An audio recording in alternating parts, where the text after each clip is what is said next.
관리 중에 부동산 가치를 증진시키는 관리는 이거밖에 없어요. 그래서 거기 보면은 자산 관리의 영역이 있죠. 매입과 매각, 투자 리스크 관리, 프로젝트 파이낸싱, 재투자, 재개발, 포트폴리오 관리 있죠. 그 항목을 주면서 무슨 관리에 대한 내용이냐 이렇게 물어봐요. 그러니까 이거는 미국의 부동산 관리 회사는 부동산을 하나만 관리하는 게 아니라 여러 개를 위탁 관리하고 있는 거예요. 그런데 기존에 예를 들어서 상가가 있는데 이게 수명이 다 됐다 싶으면은 얘를 리모델링을 해서 다른 용도의 부동산으로 바꾸는 것도 건의할 수 있어요, 없어요? 있을 거 아니에요. 그리고 이 물건이 괜찮다 그러면 추가적으로 매입할 거를 권유할 수도 있어요, 없어요? 있을 거 아니에요. 그런 관리를 하는 게 자산 관리라고 해요. 그러니까 영역이 되게 하이 레벨인 거예요. 그죠? 이건 일반적인 중개업자들이 할 수 있는 거고, 이거는 이제 시설 관리에 해당이 된다, 이렇게 보시면 돼요. 그래서 걔네를 중심으로, 그 다음에 이제 뒤로 가면 부동산 관리의 내용별 분류라고 돼 있죠.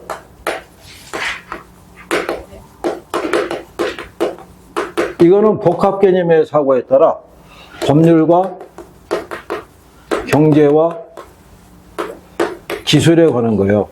그래서 거기 여러분들이 보시게 되면 법률적 관리는 우리가 제목만 놓고도 할 수 있어요. 임대차 계약이라든가 이런 이제 관리에 대한 어떤 이제 규제라든가 이런 사항들은 다 법률적 관리예요.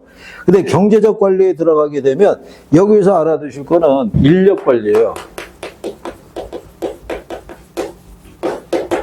사람에 대한 관리는 어디서 한다?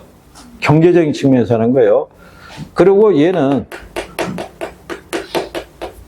이 소유에 관련해서 옆 건물하고 어떤 경계 문제가 생길 수도 있어요, 없어요?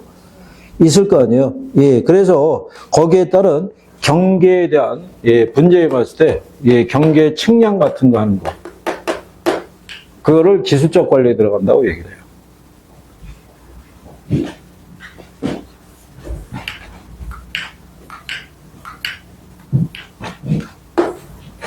그 다음에 옆에 이제 가면 관리의 주체별 분류라고 돼 있죠. 거기 별표하는 거예요.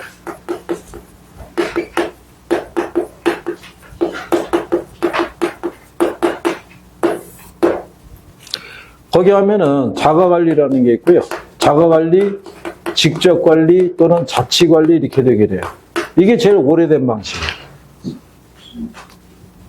주로 단독주택이나 소규모 건물에 쓰는 방식이에요. 자, 여러분들 옛날에 우리나라 주거가 다 단독이었죠? 단독주택 관리 누가 해요? 다 소유자가 할 거예요, 소유자. 그래서 얘는 장점이 소유의식도 강하고 지시통제 권한도 강할 거 아니에요. 그죠? 자기 거 자기 얘기하는데 누가 안 듣겠어요. 그죠? 그리고 뭐도 잘 되냐면 이것도 잘 돼요. 자기 관리니까 기밀 유지가 잘 돼요. 여러분 집에 일어난 일은 여러분들이 밖에 나가서 떠들지만 하면 아무도 모르는 거예요. 그런데 단점이 뭐겠어요? 단점이.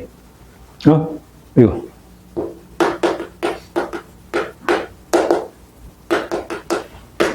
이 타짜가 게으를 타짜예요. 자기 거니까 관리에 게으름을 피운다는 얘기예요. 그러니까 관리가 부실하다 할 수도 있다 이런 얘기예요. 근데 위탁 관리는 간접 관리자 외주 관리라고 그래요. 얘는 장점이 뭐겠어요? 타성 현상이 방지될 수 있어요, 없어요? 있죠. 단점은 뭐겠어요?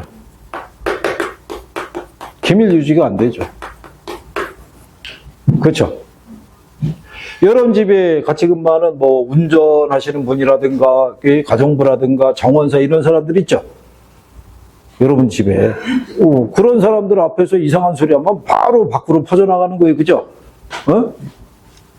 그러면 결국 이게 보세요. 간단하게 얘 장점이 얘 단점이고요. 얘 단점이 얘 장점이 되는 거예요. 그러니까 처음부터 외우려고 하지 말고 방법에 대한 뜻을 조금 이해한 다음에 걸러보도록 해보세요. 그죠? 그 다음에 혼합관리예요. 혼합관리는 과도기적인 관리라고 그래요. 즉 자가관리에서 무슨 관리로 가기 전에 위탁 관리로 가기 전에 과도기적인 관리예요. 근데 여기에서 혼합 관리라는 것은 위탁을 해줄 때 전부 위탁하는 게 아니라 여기는 선별해서 위탁하는 거예요. 그러니까 건물주가 자기가 스스로 관리하기 힘든 파트 있죠? 그 부분만 띄어서 위탁을 주는 방식이에요. 여기에 위탁은 전부 위탁하는 방식이고, 그죠? 그래서 이 건물도 건물주 따로 있는데 경비 쓰는 분들은 따로 있잖아요. 그렇게 필요한 것만 위탁해서 주는 거예요. 안 그러면 이 건물주 24시간 내내 이 건물에 상주가 없어야 될 거 아니에요. 그죠? 그런 거예요. 그래서 얘네가 잘 운영하면 양쪽의 장점을 극대화할 수 있는데 문제가 생기면 책임 소재가 불분명해져요.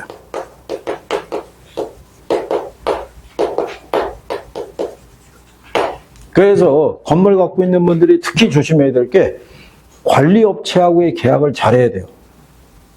건물이 잘못되는 거는 관리업체의 횡포에서 비롯되는 경우도 있어요. 그래서 그거는 신중하게 생각해야 돼요. 그죠?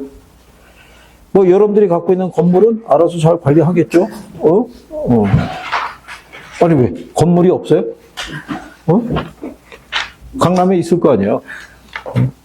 자, 그 다음에 이제 뒤로 가서 보시면 거기 관리자들의 업무 영역이라고 318페이지에 나와 있죠.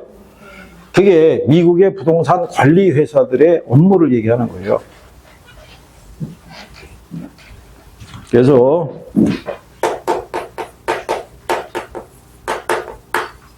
그러니까 이게 두 가지의 논리가 섞여 있는 거예요. 두 개가. 그렇죠? 그래서 이 관리 활동을 보게 되면 제일 먼저 임대차 활동이라고 있어요. 그래서 임대차 활동을 보게 되면 제일 먼저 임차자를 선정하는 기준이 있어요. 그래서 아파트 같은 주거용 부동산 있죠.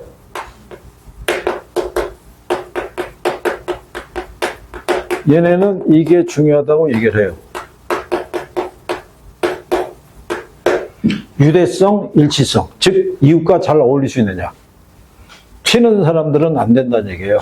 그러니까 옛날에 우리나라 기준하게 되면 아이가 많은 집은 직구하기 어려웠던 거예요. 네? 이웃에서 컴플레인 생기니까. 그러면 잘 어울릴 수 있느냐. 그 다음에 공업용 부동산은 요거는 적합성을 얘기를 해요. 만약에 우리 옆에 지금 이 공간이, 뒤에 공간이 무슨 선거 사무소로 쓴다는 거 아니에요? 저기 무슨 공구상 들어왔다고 생각해 보세요. 아침서부터 12시 할 때까지 계속 그라인더로 갈아대는 소리가 막 들린다고 생각해 보세요. 그죠? 그리고 학원 옆에 무슨 주점이 있다고 생각해 보세요. 같은 층에. 실제로 있었어요. 예전에 강의할 때 그 학원이 2층이었는데 2층 같은 공간에 보면은 단란주점이 있었어요. 그리고 특히 저녁 수업일 때 문제가 많았어요. 저녁 올 때 피곤하고 막 지쳐서 이렇게 들어왔는데 어선가 음악이 은은하게 들리면서 그래서 화장실 간다고 나간 사람들이 안 들어오는 거야. 그래서 사람을 찾아봤더니 거기 떡하니 앉아있는 거야. 보림료를 앞에 두고. 그래서 끌고 와고 수업을 마무리했던 기억이 나요. 그래서 제가 그랬어요. 이거 어떻게 허가가 났냐고. 같은 층에서. 그러니까 그때 당시에는 그런 게 됐던 시절이었나 봐요. 어쨌든 간에 둘이 같이 공존을 했어요. 그게. 저기 아주 쉽지 않은 데였어요, 거기. 그리고 기억이 나는 게, 또 경희대에서 강의하는데, 그 옆에가 쇼핑몰이었었어요. 얘네가, 저녁만 되면 행사가 개최가 되는데, 거기 무슨 비보이들 등장하고, 막 음악 나오고 난리가 나는 거예요. 그러면 저녁반 학생들이 다 그 리듬에 몸을 맡기고, 수업하고는 무관한 세계로 가는 거예요. 그거 아주 난리 났었어요, 그때. 그 오픈한 기념으로 며칠 동안 그렇게 했는데, 그 기간 동안은 뭐, 장난이 아니었다는 얘기예요. 근데 여기 조용한 편이에요. 그죠? 이 정도면 수업에 집중할 수도 있고. 근데 혼자 여행을 떠나면 돼요, 안 돼요? 집중해야 돼요, 집중. 그 다음에 사무실, 매장용 부동산 있죠? 매장용은 이게 중요한 거예요. 가능 매상고가. 그래서 건물주들이 이게 수익성 그 부동산 같으면은 어떤 거를 파냐고 꼭 물어봐요. 이게 안 팔리면은 건물 공간이 죽는 거예요. 건물에서 1층 있죠? 이게 랜드마크 역할을 하는 거예요. 그러니까 1층에 어떤 시설이 들어오냐에 따라서 건물의 이미지가 이게 틀려지는 거예요. 여러분 생각해 보세요. 여기 학원 소개할 때 있죠? 네, 무슨 역, 몇 번 출구, 앞에 있다. 앞에 있는데 1층을 뭔가 얘기를 해야 될 거 아니에요. 근데 그렇게 얘기할 때 1002번 2번 출구, 무슨 은행 건물 5층이에요. 그러면 알아 찾아와요. 근데 그거를 여기 딱 나왔는데 못 찾으면 전화한다고요. 어디라고요? 물어보는 거예요. 여기 1층에 대표적인 게 뭐예요? 그 브랜드를 모를 수도 있는 거예요. 그게 별다방도 모르는데 그것도 모를 수 있는 거예요. 그럼 못 찾는 거예요. 그러니까 그래서 그게 되게 중요한데 1층에 계속 이게 붙는 거예요. 신장개업, 폐업 이게 계속 번갈아 붙으면 이 공간이 죽는다고요. 그러면 여기가 행사 매장으로 전락을 해요. 건물주가 계속 손해볼 수 없으니까 한 달짜리 행사 매장 있죠. 그럼 공간이 더 죽는 거예요. 저기가 그 행사하던 주로 그런 데다를 이미지가 큰 거예요. 그러니까 매상구가 중요한 거예요. 그러고 난 다음에 임대차 계약을 체결을 해요. 자, 주거용 부동산 있죠? 얘네는 총임대차. 그러니까 우리가 예를 들어서 여기에 관련된 뭐 재산세나 뭐 이런 것들은 이 소유자가 되고 우리는 왜 관리 비용이 있죠? 전기세, 수도세 이런 것만 우리가 부담하는 방식으로 계약을 체결하는 거예요. 그 다음에 공업용 부동산은 순임대차를 써요. 얘는 기본 임대료만 합의를 보고 나머지 부대되는 비용이 나올 수 있어요, 없어요? 공장이 만약에 인화성 물질을 생산하는 공장이면 화재가 발생하면 그 건물뿐만이 아니라 주변 건물에도 피해 줄 수 있어요, 없어요? 그러니까는 거기 특약상 설정이 되는 것에 따라 이 보험료의 크기가 달라진다고요. 그런 세부 항목을 별도로 합의를 봐야 돼요. 그 다음에 상업용, 매장용 부동산은 비율 임대차를 써요. 이게 시험에 나왔어요. 이게 현실로 써요. 예를 들어서 우리가 그런 얘기했어요. M으로 시작되는 애들이 들어오면은 건물에 예를 들어서 매출이 틀려지고 그 다음에 S로 시작되는 커피 전문점이 들어오면 그 상권까지도 얘기를 해요. 그러면 걔네를 유치하기 위해서는 경쟁이 치열할 수 있어요, 없어요? 근데 얘네들이 처음에 입점을 시키면 시설비가 많이 들어갈 거 아니에요. 그러니까 초기에는 임대를 싸게 주는 거예요. 주는데 얘네가 몇 개월 지나면 매출이 신장이 되겠죠. 그럼 늘어나는 매출의 일정한 비율을 추가 임대료를 받는 조건으로 계약을 체결하는 거예요. 단 옵션을 걸어놓겠죠. 6개월, 1년이 경과해도 매출액에 큰 차이가 없으면 계약을 해지할 수 있다. 뭐 이런 식으로 할 수는 있겠죠. 그래서 비율 임대차. 그래서 비율 임대차에 대한 거를 계산하라고 유도할 수도 있어요. 그죠? 근데 우리가 거기 319쪽에 하단이 있죠. 자, A 회사는 분양 면적 500평방미터의 매장을 손익분기점 매출액에 의하면 기본 임대료만 부담하고 손익분기점 매출액을 초과하는 매출액에 대해서 일정의 임대료를 적용한 추가 임대료를 가산하는 비율 임대차 방식으로 임차하고자 한다. A 회사가 지급할 거로 예상되는 연 임대료가 얼마냐고 물어봤어요. 그죠? 그럼 분양 면적이 얼마예요? 500이잖아요. 500인데 거기 보시면 기본 임대료가 얼마래요? 6만 원. 500에다 6만 원 곱하면 얼마 나와요? 얼마? 3천 나오나요? 3천이에요? 3억이에요? 3천. 자, 그러면 기본 임대료가 3천이고 그 다음에 기본 예상 매출액은 20만 원이라고 했어요. 그죠? 그럼 얼마예요?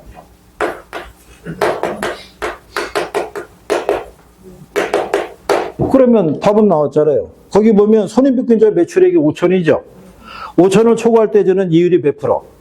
10%. 그러면 매출액이 1억인데 기본 임대료가 5천이잖아요. 1억에서 5천 빼면 잉여가 얼마예요? 5천. 5천의 임대료가 얼마? 10%. 5천의 10%는 얼마? 그럼 기본 임대료 3천에다가 500 플러스 하면 3,500일 거 아니에요. 그렇겠죠? 네. 이렇게 출발을 했어요. 간단하게. 그래서 이게 계산 문제로 또 나올 거라고는 거의 예상을 못했는데 이 양반들이 이게 정답률이 떨어졌나 봐요. 그러더니 2번을 더 냈어요. 나중에 여러분들이 보시면 되겠고. 그 다음에 321페이지에 가면 부동산 유지라고 돼 있죠? 거기까지만. 자, 이게 유지 활동인데, 요거는 이 대학교 기억해요? 여러분 모교? 예일대라고? 이게 예방적 유지활동, 일상적 유지활동, 대응적 유지활동이에요. 얘가 사전적임이에요. 주요 시설물 있죠? 엘리베이터라든가 왜 주요 보일러실이라든가 주요 시설물 있잖아요. 거기에 대한 점검과 보수와 진단과 수선 등을 행하는 게 예방적 유지활동이에요. 여러분들이 여름철에 휴가 가기 전에 차량 정비해야 해요. 차량 정비할 때 같이 시행하는 게 점검이라고요. 그러니까 문제가 있어서 하는 게 아니잖아요. 미연에 방지하기 위해서. 근데 일상적인 거는 평상시에 우리가 쓰레기 배출하고 그러죠. 네, 소독하고 이러는 게 일상적이고, 대응적인 거는 문제가 발생한 다음에 대응하는 거예요. 그러니까 이건 사후적인 거예요. 계단등이나 이런 형광등이 만약에 문제가 생기면 즉각 교체하라는 거예요. 문제가 생긴 이후에. 그러니까 뭐가 제일 중요하겠어요? 이거 제일 중요한 거죠. 사전에 하는 개념. 얘하고 바꿔서 2번 나왔어요. 그 뜻만 이해하면 정리할 수 있어요, 없어요? 있을 거예요. 자, 건물의 내용 연수와 생애 주기는 뭐 참고하셔야 있고, 한 페이지 넘기면 마케팅이 있어요. 잠깐 쉬었다 봐. 마케팅 해보죠.